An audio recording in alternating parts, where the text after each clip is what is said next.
Friends, welcome back to my YouTube channel. आज मैं आप लोगों के लिए लेकर आया हूँ प्रेजेंट टेंस का जो है first kind present indefinite tense का थर्ड जो है फॉर्म इंट्रोगेटिव सेंटेंस फॉर्म में जो थर्ड जो है इसका स्ट्रक्चर है। हम लोग पिछले वीडियो में इस प्रेजेंट इंडेफिनिट टेंस के दो वीडियो बनाए हैं, पार्ट 1 और पार्ट 2, जो प्रेजेंट इंडेफिनिट टेंस का एफर्मेटिव सेंटेंस और नेगेटिव सेंटेंस में। अगर आपने अभी तक उस जो है उन वीडियो को नहीं देखा, दोनों वीडियो को आप तो जरूर आप देख लेंगे, इससे आपका अंडरस्टैंडिंग पावर बढ़ जाएगा। ओके, आप समझ पाएंगे कि प्रेजेंट इंडेफिनिट टेंस होता क्या है। तो चलिए हम लोग आज बात करते हैं इसका जो है इंट्रोगेटिव सेंटेंस के स्ट्रक्चर के बारे में। ओके, स्ट्रक्चर है डू या does plus subject plus V1 plus object plus other word. आप सोचते होंगे कि प्रेजेंट इंडेफिनिट टेंस का इंट्रोगेटिव सेंटेंस को हम कैसे पहचानेंगे। तो कोई भी एक जो है सिंपल सेंटेंस होता है, जैसे आप देख रहे हैं, आप मेरा नाम जानते हैं, आप मेरा नाम जानते हैं, ये एफर्मेटिव सेंटेंस है। पिछले वीडियो में आपने पहला पार्ट 1 में आपने पढ़ा होगा। ओके, और दूसरा जो है आप मेरा नाम नहीं जानते हैं। ओके, तो इस तरह अगर हम कहेंगे तो इससे पता चलेगा कि ये नेगेटिव सेंटेंस है जिसमें नहीं का यूज किया गया है। और इसमें आप देखिए फर्स्ट पॉइंट को देखेंगे तो आपको पता चलेगा कि क्या आप मेरा नाम जानते हैं, तो यहाँ आप क्या कह रहे हैं, यानी इंट्रोगेटिव में से प्रश्न क्या होता है, प्रश्नवाचक चिन्ह जिसमें रहता है। ओके, देख रहे हैं प्रश्नवाचक चिन्ह का जो है इंट्रोगेटिव मार्क का यूज किया गया है। तो आप इससे पता चल जाएगा क्या, जैसे आप कोई ऐसा सेंटेंस जिसके अंत में ता है, ती है या ते हैं, और वो लास्ट वाला जो है वर्ब जो है वो वर्ब हो या एक्शन वर्ड हो, उसको कहा जाता है प्रेजेंट इंडेफिनिट टेंस। ओके, उसे पहचानने के लिए तो आप पहचानेंगे कैसे कि इंट्रोगेटिव सेंटेंस है, यानी वो सब्जेक्ट से पहले क्या लगा रहेगा। तो सब्जेक्ट आप इसमें जो है आप जान रहे हैं कि सब्जेक्ट कौन है, क्या आप मेरा नाम जानते हैं। ओके, यानी नाम जाने का सब्जेक्ट, पिछले वीडियो में आप जाने के सब्जेक्ट कहा जाता है काम करने वाले को। ओके, और तो काम करने वाला कौन है, नाम जानने वाला कौन है, आप, तो ये सब्जेक्ट हो जाएगा। तो सब्जेक्ट से पहले आपको दिखेगा क्या, देखिए आप लोग, क्या पंखा हमारे सर के जो है सिर के ऊपर घूमता है। तो ये क्या जो है एड क्या रहेगा, यानी सब्जेक्ट से पहले जस्ट पहले क्या हो जाएगा, क्या लगा रहेगा, यानी आपसे क्वेश्चन करेगा। तो इससे हम पता लगा लेंगे ये इंट्रोगेटिव सेंटेंस है। ऐसा सेंटेंस को एक बार देखते हैं। क्या आप मेरा नाम जानते हैं, क्या आप लोग राज सर से अंग्रेजी सीखना चाहते हैं, क्या पंखा हमारे सिर के ऊपर घूमता है, क्या रेखा आज तुमसे शाम में मिलना चाहती है, क्या वह समाज के लिए कुछ करने की कोशिश करना चाहता है, क्या आज वह तुम्हारे घर जाना चाहती है। इस तरह का सेंटेंस में, जैसे क्या आप मेरा सारे वीडियो देखना चाहते हैं, क्या आप हमसे मिलना चाहते हैं, इस तरह का सेंटेंसेस अगर आप बोलना चाहते हैं तो उसका स्ट्रक्चर है डू या does. Okay, do oblique does plus subject plus verb plus object. बहुत ईजी है, it's very easy to make sentences okay of present indefinite tense. Okay, in interrogative form. Okay, क्या आप मेरा नाम जानते हैं, तो आपके पास स्ट्रक्चर है, आपको सिर्फ स्ट्रक्चर जान रहे हैं। ओके, स्ट्रक्चर के अनुसार आप बना लेंगे। देखिए बहुत इजी है बनाना। देखिए क्या आप मेरा नाम जानते हैं, तो सबसे पहले डू या डज का यूज करना होगा आपको। तो आपको पता है कि डू या डज जो है, डू कौन सा फॉर्म है, पिछले वीडियो में हम बात किए थे, डू जो है V1 है, और डज क्या है, डज जो है V5 है। क्या है, डज V5 है। तो डज जो है, डज अगर हम यूज करते हैं ही सी इट के साथ डज का यूज करते थे, यानी जो third person singular number he see it है उसके साथ हम किसका प्रयोग करते थे, V5 का प्रयोग करते थे, जिसमें सब्जेक्ट के बाद जो वर्ब के अंत में एस या ईएस ऐड नहीं किया जाता है, जोड़ा जाता है। और V1 का प्रयोग किसके साथ करते थे, आई वी यू दे या पुलर नंबर के साथ जो हम लोग प्रयोग करते थे। आप पिछले वीडियो में आप जान चुके हैं, अगर नहीं देखें तो जरूर देख लीजिएगा, पार्ट 1 और पार्ट 2, आपको बहुत सारा जो है उसमें हेल्प मिल जाएगा इसको समझने के लिए, प्रेजेंट इंडेफिनिट टेंस को समझने के लिए। ओके, तो हम लोग देखेंगे आई वी यू दे के साथ क्या लगता था, आई वी यू और दे। ओके, और थर्ड पर्सन जो है, थर्ड पर्सन कह सकते हैं, थर्ड पर्सन। ओके, थर्ड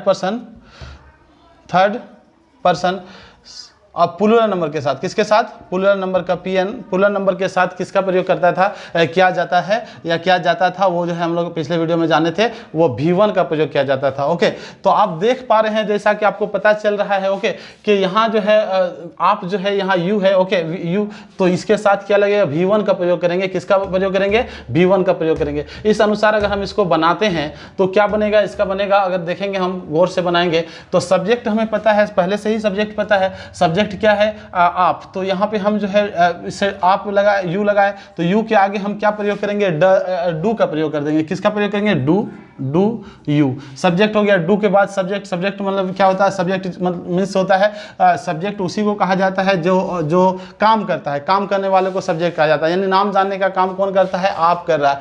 तो डू यू, उसके बाद जो है वर्ब का प्रयोग करेंगे। वर्ब जो है काम करने वाला जो काम करता है वो वर्ब कहलाता है, यानी जानने का काम करता है। तो जानना का इंग्लिश जानते हैं आप, know, KNOW, know. Do you know? Okay उसके बाद जो है ऑब्जेक्ट। ऑब्जेक्ट क्या है? मेरा नाम। क्या है? मेरा नाम। ओके तो यहाँ आपको सब्जेक्ट पता चल गया, ये सब्जेक्ट है। ओके ये आपको पता चल गया वर्ब है। ओके क्या है? ये वर्ब है। और ये क्या रह गया? ये ऑब्जेक्ट है। तो इसको हम बहुत इजी वे में हम बना सकते हैं, do you know my name, my name. और लास्ट में प्लस जो है, यहाँ पे प्लस क्वेश्चन मार्क लगाना होगा। क्या लगाना होगा? स्ट्रक्चर में हमारा कहता है do you know my name. Okay उसके बाद आपको क्वेश्चन मार्क लगाना होगा। तो बहुत इजी है। क्या आप मेरा नाम जानते हैं? क्या आप लोग राज सर से इंग्लिश सीखना चाहते हैं या अंग्रेजी सीखना चाहते हैं? तो आपको पता चलेगा कि यहाँ जो है आपको सब्जेक्ट पता चल रहा है कि आप लोग है सब्जेक्ट, यानी नाम जो है सीखने का काम कौन करना चाहता है? आप लोग करना चाहता है। तो ये सब्जेक्ट हो गया। सब्जेक्ट इसमें दो वर्ब आपको देखने को मिलेगा। फर्स्ट जो है चाहना और दूसरा जो है आपको सीखना। तो दो ये मेन वर्ब हो गया, यहाँ एक वर्ब है। और उसके बाद जो है राज सर से इंग्लिश सीखना चाहते हैं तो ये आपका आगे अपने आप ऑटोमेटिक बन जाएगा। आप जानेंगे do you want to know, okay learn English. Okay यहाँ पे जो है इंग्लिश जो है ये आपका ऑब्जेक्ट है और इसको हम जो है राज सर को जो है अदर वर्ड को मानेंगे। और ओके तो कैसे इजी वे में हम बनाते हैं इसको जो है राज सर। तो राज सर जो है, क्या आप लोग राज सर से, ये राज सर से है, सॉरी ये आप लोग जो है ये ऑब्जेक्ट बन जाएगा। ओके और ये जो है राज सर जो है राज सर सब्जेक्ट हो जाएगा। क्या हो जाएगा? इसलिए होगा, आप सोचते होंगे कि आप लोग हैं तो ये सब्जेक्ट नहीं होगा। क्यों नहीं होगा? ये होना चाहिए, ये नहीं होना चाहिए। नहीं होगा, इसलिए नहीं होगा क्योंकि सब्जेक्ट आपको पता है कि सब्जेक्ट कहा जाता है काम करने वाले को, यानी सिखाने का काम कौन कर रहा है? आप लोग नहीं कर रहा है। आप लोग तो सीखने वाले हैं, आप पर असर पड़ेगा, आप इफेक्टेड होंगे, यानी आप प्रभावित होंगे। तो ऑटोमेटिक जो है आपको पता चल गया कि काम करने वाला को सब्जेक्ट कहा जाता है। तो यहाँ काम करने का यानी सिखाना कौन चाहते हैं, यानी सिखाने का काम कौन करना चाहते हैं? तो राज सर। तो राज सर सब्जेक्ट हो जाएगा। ओके यहाँ दो वर्ब देखने को मिल रहा है और आप लोग ये ऑब्जेक्ट हो जाएगा, यहाँ मैंने लिख दिया है। तो बहुत इजी है। तो राज सर जो है थर्ड पर्सन है और सिंगुलर नंबर है। राज सर क्या है? थर्ड पर्सन है। क्या पर्सन है?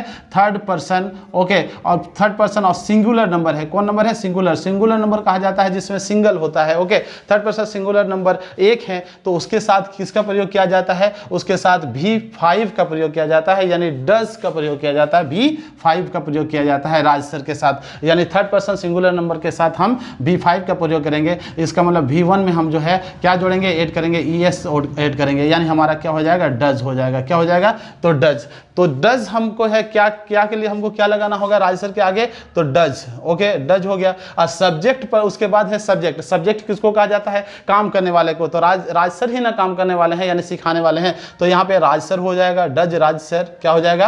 राज sir, does Raj sir. Okay उसके बाद आपको वर्ब पता लगाना है। आप वर्ब जान चुके हैं, दो वर्ब है ना, सीखना और चाहना। किसी भी वर्ड के अंत में ना हो और वो अगर क्या हो, वो अगर एक्शन वर्ड हो तो उसको वर्ब कहा जा सकता है। जैसे अगर हम कहेंगे जाना, खाना, पीना, ये जो है ये एक्शन वर्ड है। खाएंगे, खाने का काम करेंगे, पीना, पीने का काम करेंगे, उठना, बैठना, सीखना, ये सीखने का काम करेंगे। आप सोचेंगे कि नाना, काना, ठीक है, ये सब क्या है? ये सब नहीं है। नाना एक सिंपल सा वर्ड है लेकिन उसमें एक्शन वर्ड नहीं दिखता है। काना जो है एक सिंपल सा वर्ड है, उसमें एक्शन नहीं दिखता है। तो एक्शन नहीं रहेगा और उसके अंत में ना भी जुड़ा रहेगा तो भी हम उसको वर्ब नहीं कह सकते। ओके तो डज राज सर हो गया। उसके बाद जो है वर्ब का प्रयोग करेंगे। दो वर्ब है, वांट आप जान रहे हैं, WANT वांट। उसके बाद सीखना है, क्या है? लर्न है। तो दोनों वर्ब के बीच में हम टू लगा देंगे, ये हमको पता है, ये हम लोग पिछले वीडियो में जान चुके हैं। दो वर्ब के बीच में टू का प्रयोग किया जाता है। ओके तो does Raj sir want to. Okay उसके बाद लर्न, ओके सॉरी सीखना। क्या आप राज सर, क्या आप लोग सॉरी यहाँ पे जो है क्या आप लोग राज सर से अंग्रेजी सीखना चाहते हैं? आप लोग जो सीखने का काम आप लोग करना चाहते हैं तो ये सब्जेक्ट हो जाएगा। सॉरी क्या हो जाएगा? ये सब्जेक्ट हो जाएगा। इस हिसाब से हमारा जो है बदल जाएगा। क्या हो जाएगा? डज डू हो जाएगा, सब्जेक्ट बदल जाएगा। डू यू, उसके बाद क्या हो जाएगा? Do you.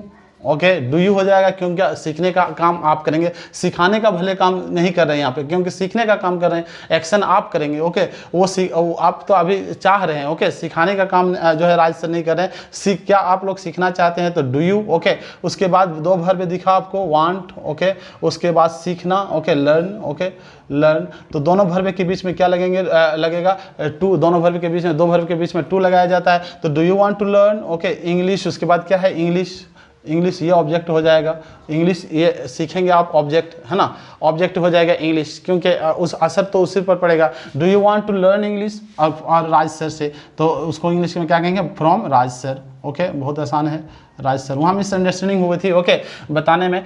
तो क्या हुआ, क्या आप लोग राज सर से इंग्लिश सीखना चाहते हैं, अंग्रेजी सीखना चाहते हैं, तो आप लोग थे जो है सीखने का काम आप लोग करना चाहते थे, सीखने का काम आप लोग करना चाहते थे, इसलिए ये सब्जेक्ट हो जाएगा, यही सब्जेक्ट होगा। क्या होगा, आप लोग सब्जेक्ट होगा। तो यहाँ पता चल गया कि हम जो है राज सर के आगे, राज सर अगर कहते हैं कि राज सर आपको इंग्लिश सिखाना चाहते हैं, इस तरह का मुझे लगा कि राज सर सिखाना चाहते हैं, लेकिन आप ही लोग सीखना चाह रहे हैं, तो राज सर सिखाना चाहते हैं तो does Raj sir want to teach you English, इस तरह का बनेगा। ओके बहुत ईजी है इंग्लिश सीखने में। तो आपको पता चल गया do you want to learn English from Raj sir. अब देखिए क्या पंखा हमारे सिर के ऊपर घूमता है, यहाँ पे हमारी गलतफहमी नहीं होनी चाहिए, यानी यहाँ सब्जेक्ट कौन है, क्या पंखा, यहाँ पे तो आप है नहीं है, मैं नहीं है, वो नहीं है, ही सी इट का यूज नहीं किया गया है, आई वी यू का यूज नहीं किया, दे का यूज नहीं किया है, क्या किसका यूज किया गया, क्या पंखा हमारे सिर के ऊपर घूमता है। तो आप सोचते होंगे कि इसमें सब्जेक्ट कौन है, सब्जेक्ट आपको बहुत आसान है फाइंड आउट करना, क्योंकि सब्जेक्ट उसी को कहा जाता है जो काम करता है। तो काम करने वाला जो है, घूमने का काम कौन करता है, हमारा पंखा। क्या पंखा है, क्या है, ये सब्जेक्ट हो जाएगा, ये क्या हो जाएगा, सब्जेक्ट हो जाएगा। और सब्जेक्ट जो है पंखा है, फैन है, और फैन कौन पर्सन है, फैन जो है द फैन, अगर हम कहेंगे द फैन कौन पर्सन है, थर्ड पर्सन है, कौन पर्सन है, थर्ड पर्सन, सिंगुलर नंबर है, कौन सा नंबर है, थर्ड पर्सन है और सिंगुलर नंबर है, अकेला है। उसके आगे हम क्या लगाएंगे, डज का प्रयोग करेंगे। किसका प्रयोग करेंगे, does. Okay does the fan, okay subject fan हो गया, डज द फैन। उसके बाद वर्ब लगाना है, ओके वर्ब जो होता है घूमना को मूव कहा जाता है, MOV move, does the fan move. उसके बाद हमारे सिर के ऊपर, यानी हमारे सर के ऊपर, हेड के ऊपर, तो उसको हो जाएगा ओवर आवर हेड, क्या पंखा। उसके बाद हम क्वेश्चन मार्क सब में लगाते जाएंगे, क्योंकि हमारा स्ट्रक्चर कह रहा है कि सब्जेक्ट जो है, इसके बाद जो है अदर वर्ड के बाद हम क्या लगाएंगे, जो है क्वेश्चन मार्क लगाएंगे। तो हम इसमें कहना चाह रहे थे, क्या आप लोग राज सर से अंग्रेजी सीखना चाहते हैं। अगर इसमें आप कन्फ्यूजन हो रहा है आपको, क्या सब्जेक्ट कैसे है, किसको कहा जाता है, या वर्ब या ऑब्जेक्ट, तो आप इस अनुसार भी बना सकते हैं। जैसे डू का प्रयोग किया यहाँ, ओके इसको, उसके बाद सब्जेक्ट को पहले वाला इसको यूज़ कर लिए, उसके बाद इधर से आइएगा, ऐसे आइएगा इधर से। ओके आप ऐसे बनाएंगे तो बहुत आसान है। ओके देखिए डू, उसके बाद जो है यू लगा दिए। ओके उसके बाद जो है सीखना, चाहना को लाए हम, फिर सीखना, इधर हमसे इधर पहला जो है इधर से हम चलेंगे, इधर से चलेंगे पहला, देखिए इधर से चले, डू लगा दिए, क्या के लिए हम डू लगाए। उसके बाद आप के लिए दो जो है यू लगा दिए। उसके बाद इधर से चलेंगे, वांट है, फिर लर्न है, ओके फिर इंग्लिश है, और राज सर से फ्रॉम राज सर। तो ये भी एक ट्रिक है, बहुत आसान ट्रिक है। अगर आप बहुत लॉन्ग सेंटेंस है और अगर आपको समझ में नहीं आ रहा सब्जेक्ट कौन है, वर्ब कौन है, तो आप इस वे में भी जो है फर्स्ट जो है उधर से चलेंगे, और जो है थर्ड जो है पीछे से चलेंगे, बैक से चलेंगे, तो उससे भी बन जाएगा। ओके लेकिन अधिकतर जगह पे ये जो है रूल का जो है कारगर नहीं होगा, बना सकते हैं। लेकिन क्या पंखा हमारे सर के ऊपर घूमता है, does the fan move over our head, तो यहाँ आपका बन गया। ओके अब देखिए, अगर हम बनाना चाहते हैं, क्या रेखा आज तुमसे शाम में मिलना चाहती है, तो इसमें सब्जेक्ट कौन है, इसमें सब्जेक्ट जो है कौन है, मिलने का काम कौन करना चाहती है, तो रेखा काम करना चाहती है। कौन करना चाहती है, रेखा मिलने का काम करती है। ओके करना चाहती है, तो यहाँ पे रेखा जो है थर्ड पर्सन है। फिर से बात करते हैं थर्ड पर्सन, क्योंकि confusion I we you they या फर्स्ट पर्सन सेकंड पर्सन में नहीं होता है, कन्फ्यूजन होता है किसी नाम में या किसी थर्ड पर्सन की बात करते हैं। When we talk about the third person, तो वहाँ कन्फ्यूजन जो है स्टार्ट होता है। तो हम लोग कन्फ्यूजन को दूर करने के लिए मैंने सब्जेक्ट को लाया है, क्या रेखा आज तुमसे शाम में मिलना चाहती है, तो रेखा थर्ड पर्सन है। कौन पर्सन है, थर्ड पर्सन, और सिंगुलर नंबर है, तो इसके हम आगे क्या लगाएंगे, डज का प्रयोग कर देंगे। डज लगा दिए, डज लगाने के बाद जो है सब्जेक्ट है, सब्जेक्ट जो है मिलने का काम कौन करती है, तो रेखा करती है। कौन करती है, रेखा, तो रेखा सब्जेक्ट है। ओके तो डज हम जो है क्या के लिए डज लगा दिया, रेखा सब्जेक्ट है, तो सब्जेक्ट लगा दिया डज रेखा। ओके क्या लिखे, डज रेखा। उसके बाद चाहना दो वर्ब है। ओके इस तरह से भी आप बात कर सकते थे, लिख सकते थे। ये वर्ब है और ये वर्ब है, दो वर्ब का लिखना है आपको, दोनों वर्ब को लिखना है। सी मीन से देखना या मीट मीन से देखना। ओके, तो आप सी भी यूज़ कर सकते हैं। डज रेखा, ओके सॉरी, उसके बाद वांट आएगा, पहले वांट हो जाएगा, वांट। ओके, उसके बाद मिलना, सी।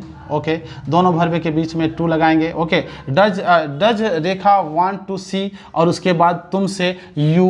ओके, यू, और कब? इन द इवनिंग, इवनिंग में, इन द इवनिंग। ओके, तो बहुत आसान है, इसमें हम क्वेश्चन मार्क फिर लगा देंगे। तो बहुत इजी है बनाना, इंग्लिश बनाना। Does Rekha want to see you in the evening? Okay, क्या रेखा आपसे शाम में मिलना चाहती है? तो ठीक उसी तरह क्या वो समाज के लिए कुछ करने की कोशिश करना चाहता है? तो यहाँ सब्जेक्ट कौन है? सब्जेक्ट पता चल रहा है वो है, तो क्या हो जाएगा यहाँ पे? डज। बहुत आसान है, does is very easy. Okay, to make sentences like this. Okay, क्या हो जाएगा? डज हो गया, डज क्या हुआ? वह सब्जेक्ट है, वह सब्जेक्ट ही हो गया, वह सब्जेक्ट है, क्या है? ये सब्जेक्ट है। तो डज ही। ओके, उसके बाद चाहना, इसमें वर्ब, 3 वर्ब है देखने को मिलेगा आपको, देखिएगा, गौर से देखिएगा। एक चाहना वर्ब है, कोशिश करना है, और करना है, क्या है? करना, तो कुछ करना। ओके, तो यहाँ 3 वर्ब है, तो डज, तीनों वर्ब को हम बनाएंगे। ओके, एक वांट हो गया, लास्ट तरफ से यूज करेंगे इधर से, उसके बाद कोशिश करना, ट्राई करेंगे, उसके बाद TRY। ओके, ट्राई, उसके बाद जो है क्या जो है करना,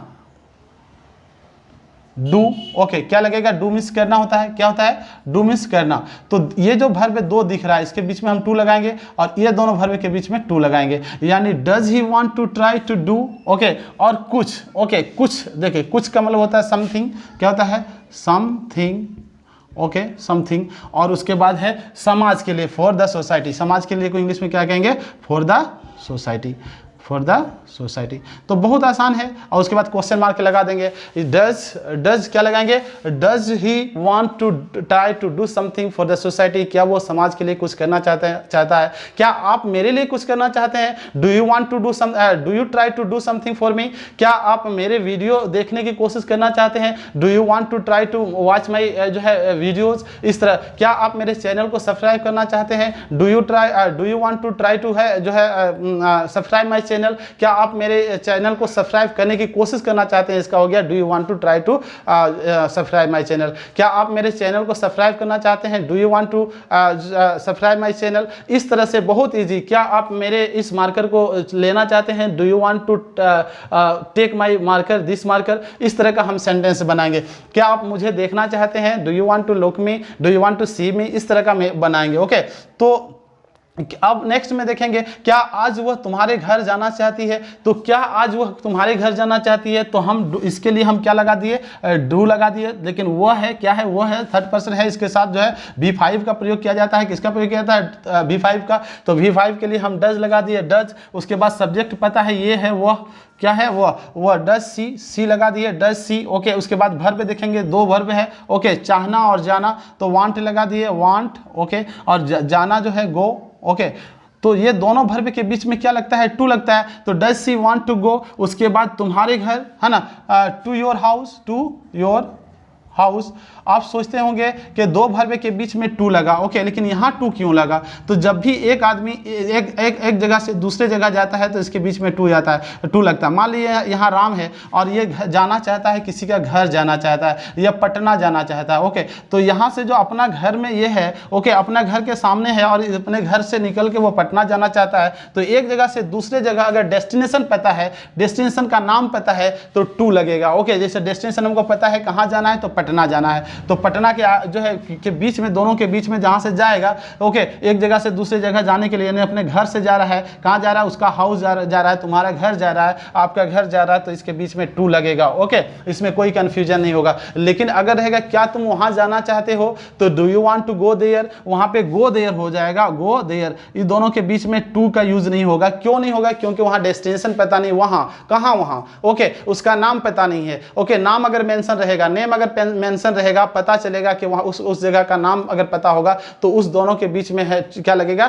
टू का प्रयोग किया जाएगा। ओके, क्या आप स्कूल जाना चाहते हैं? क्या आप मेरे घर आना चाहते हैं? तो घर कहाँ, आने वाला कहाँ आएगा? मेरा घर। या जाने वाला कहाँ जाएगा? स्कूल जाएगा। तो वो डेस्टिनेशन पता है, तो वहाँ क्या हो जाएगा? Do you want to come to my house, do you want to go to school. Okay, इस तरह का इंग्लिश बनाएंगे। यानी एक जगह से दूसरे जगह जाने के लिए हम टू का प्रयोग करेंगे अगर डेस्टिनेशन पता है। अगर हमको पता है कि कहाँ जाना है, उस जगह का नाम पता है तब क्या लगेगा, टू लगेगा। अगर वो वहाँ पता नहीं है, ओके, वहाँ जाना चाहता है, मैं उसके घर जाना चाहता हूँ अगर रहेगा तो फिर टू का प्रयोग होगा। वहाँ जाना चाहता है तो उसमें डेस्टिनेशन पता नहीं, उसमें टू का यूज़ नहीं किया जाएगा। आई होप कि आप समझ रहे हैं कि टू का प्रयोग कहाँ किया जाता है। ओके, तो अगर आपने अभी तक मेरे चैनल को सब्सक्राइब नहीं किया है तो जल्दी से सब्सक्राइब कर लीजिए और आपको कहीं जाने की जरूरत नहीं है। पार्ट 1 और पार्ट 2 देख लेंगे। यहाँ से स्पोकन इंग्लिश क्लासेस हमारा शुरू हो रहा है। लगभग स्पोकन इंग्लिश आप सोचते होंगे कि ये तो टेंस से बताया जा रहा है यहाँ पे राज सर के द्वारा, तो यहाँ पे इंग्लिश स्पोकन कैसे किया जा सकता है। तो ये सब छोटी छोटी सेंटेंसेस है। अगर जब तक आप